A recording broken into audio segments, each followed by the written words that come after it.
Esiet sveicināti. Turpmāko pusstundu jūsu uzmanībai raidījums de facto. Zirgi, lauksaimniecības tehnika, bitkoina ģeneratori, Rīgas siltuma bijušā šefa Talča darījumi ar liela piegādātāja ģimeni. Tajā laikā, kad tu atrodies tajā vietā, kur es atrodos, visi nāca apsveikt dzimšanas dienā. Dāvināja pudeles, Rīgas siltuma vārds šobrīd tiek locīts saistībā ar iespējamu vadības maiņu jauno tarifu dēļ, tomēr mazāk pamanīts palicis kāds cits skandāls. Konkurences padome par atteikšanos pildīt tās prasības piemērojas vairāk nekā 40 000 eiro naudas sodu regulāram Rīgas siltumtīklu remontu konkursu uzvarētājam Sijā Sēme. Uzņēmuma valdes loceklis atteicās konkurences uzraugiem skaidrot materiālus, ko iepriekš kratīšanās viņa dzīves vietā bija atradis Knab. De facto noskaidroja, ka jau izbeigtajā krimināla procesā izmeklēja aizdomas par slēptiem kukuļiem bijušajam Rīgas siltuma valdes priekšsēdētājam Normundam Talcim, vairāk Ivo Leitāns sižetā. Pēc Rīgas siltumā nostrādātām 2 desmitgadēm Normunds Talcis 2022. gada augustā uzņēmumu klusi atstāja, beidzoties kārtējiem pilnvaru termiņam valdes priekšsēdētāja amatā. Izrādās, tobrīd jau vairākus mēnešus Knab bija sācis izmeklēšanu par nesenu Talča darījumu ar personu, kas cieši saistīta ar vairākkārtēju Rīgas siltuma konkursu uzvarētāju. Tagad liecina Knab lēmums par krimināla procesa izbeigšanu. Talcis par 35,5 tūkstošiem eiro it kā bija pārdevis kriptovalūtas bitkoina ražošanas iekārtas Sija Sēme valdes locekļa Aleksandra Užakina dēlam. Knab sākotnēji radās aizdomas, ka nauda patiesībā bijis kukulis par Sēmes veidotas uzņēmuma apvienības uzvaru vairāk nekā 3,5 miljonus vērtā siltumtīkla pārbūves iepirkumā Dzelzavas ielā, par ko līgums bija noslēgts jau 2019. gada sākumā. Vēlāk gan Knab noskaidroja, ka patiesībā 3,5 gadu laikā līdz 22. gada rudenim Sēme bija uzvarējusi 46 iepirkumos par siltumtīklu pārbūvi Rīgā. Informācija par to nebija publiski pieejama. Tā pieredze, ko mēs esam ieguvuši šai darbā, organizējot šo darbu, ir neatsverama. Tāpat Knab apšaubīja to, vai Talcim vispār esot bijusi bitkoina iekārta, ko pārdot. 21. gada pavasarī viņš veica un neilgi pēc tam arī atsauca maksājumu šādu ierīču tirgotājam, saņemot atpakaļ apmēram 5,000 eiro. Turklāt Knab secināja, ka internetā šādas iekārtas pat jaunas var nopirkt par 2 reizes zemāku cenu nekā Užakina dēls samaksāja Talcim par lietotu.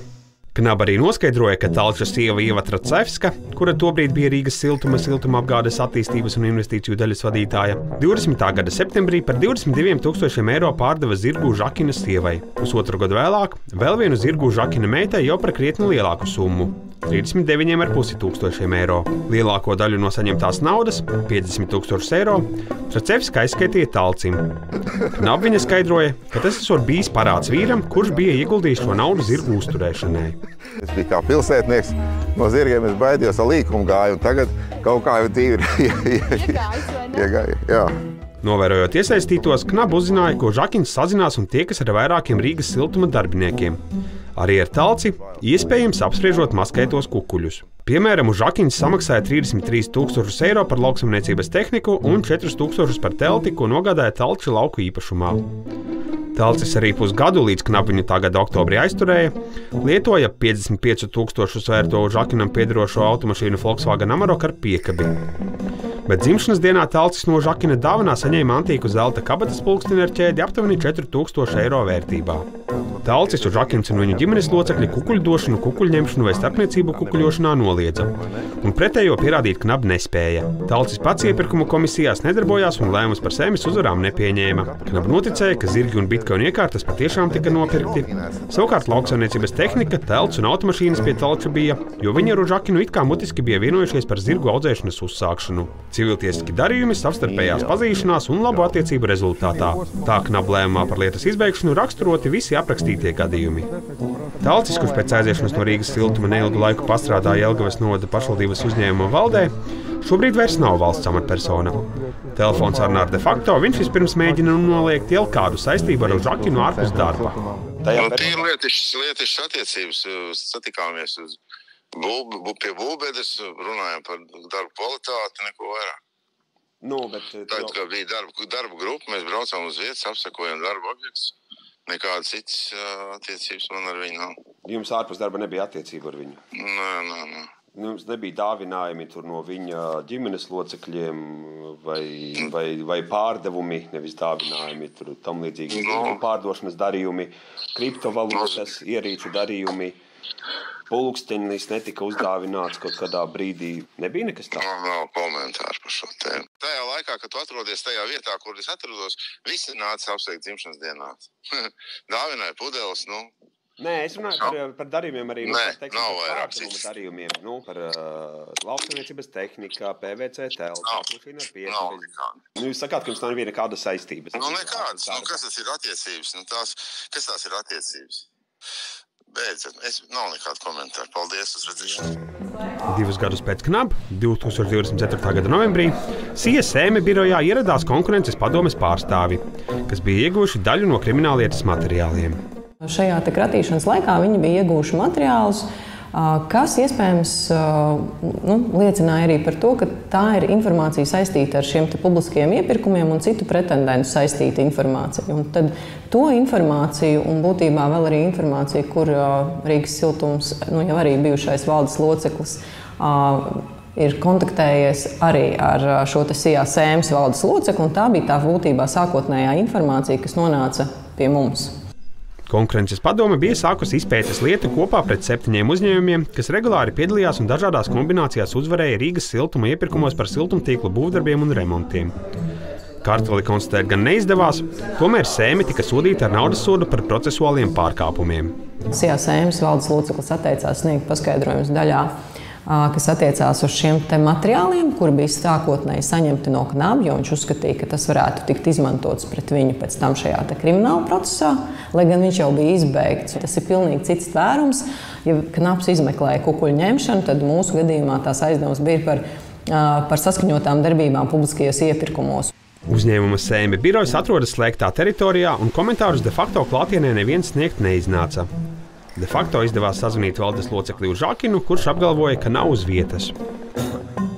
Saistībā ar ko jūs gribat interviju? Par konkurences padomes lēmumu, par sodu uzņēmumam.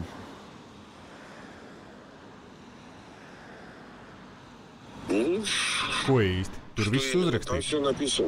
Jūs viņu plānojat pārsūdzēt? Jā. Nē. Maksāsiet to sodu? Jā. Bet kāpēc jūs izvēlējāties nesniegt paskaidrojumus par to KNAB kriminālu procesu? Lai gan pierādīt karteli un līdz ar to arī uzlikt sodus un ierobežojumus pārējām firmām no Rīgas siltuma konkursu uzvarētāju šaurā loka konkurences padomē neizdevās, pārtrūka saruna. Ieva Šmite uzskata, ka pozitīvs rezultāts tāpat tika sasniegts. Pretendentu loks iepirkumos sācis paplašināties, turklāt no darba Rīgas siltumā aizgāja gan siltumtīkla departamenta vadītājs Jānis Mezītis, gan ilgadējais valdes loceklis Uģis Osis. Ļoti pārāk liela būtu sakritība droši vien, ja mēs tā skatāmies, jo notikumu chronoloģiju, jo, kā jau es minēju, tā ir persona arī, par kuru saraksti mēs ieguvām informāciju no KNABa. Tie bija sākotnējie izpētes materiāli, kas bija mūsu rīcībā, uz kā pamata mēs arī lūdzām tiesai sankciju veikt šīs procesuālās darbības. Nē, nekādu saistību neredzu tur. Kāpēc jūs aizgājāt tajā novembrī toreiz? Privātu iemeslu dēļ.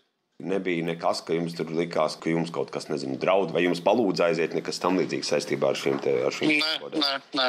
Tas bija mans paša lēmums.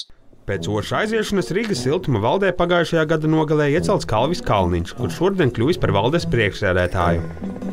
Viņš stāsta, ka pēc konkurences padomes uzsāktās pārbaudes Rīgas siltuma valdes jaunais sastāvs pārskatīja gan iepirkumu, gan līgumu kontroles procedūras. Kā jūs tur minējāt, tur bija tie aptuveni 7 pretendenti. Šobrīd viņi ir 7, 8, 9 un pat vairāk kā 10 pretendenti, kas startē iepirkumos. Ir arī jaunas daudz firmas nākušas klāt. Tomēr šobrīd Rīgas siltumam ar SIA joprojām ir spēkā 2024. gada vasarā noslēgtā vispārīgā vienošanās par siltumtīkla avārijas remontdarbiem. Tā summa ir 8 miljoni eiro. Tas, ka Sēme atteicās sadarboties ar konkurences padomi, nedodot Rīgas siltumam tiesības šo līgumu laust. KNAB izmeklētāji tomēr secināja, ka Normunds Talcis personīgi bija pieņēmis 2 lēmumus attiecībā uz SIA, kuras valdes loceklis Žakins viņam lietošanā bez atlīdzības bija nodevis tehniku un uzdāvinājis pulksteni. Tomēr arī par interešu konfliktu bijušo Rīgas siltuma šefu nesodīja, jo lēmums viņš pieņēma par uzņēmumu, bet dāvanas saņēma no fiziskas personas. Knap pārsūtīja materiāli arī valsts ieņēmuma dienestam, jo secināja, ka Talcis dāvanas nav pareizi norādījis amatpersonas deklarācijā. Viņi Talcim izteica aizrādījumu. Tas mums šodien raidījumā arī viss. Visu labu!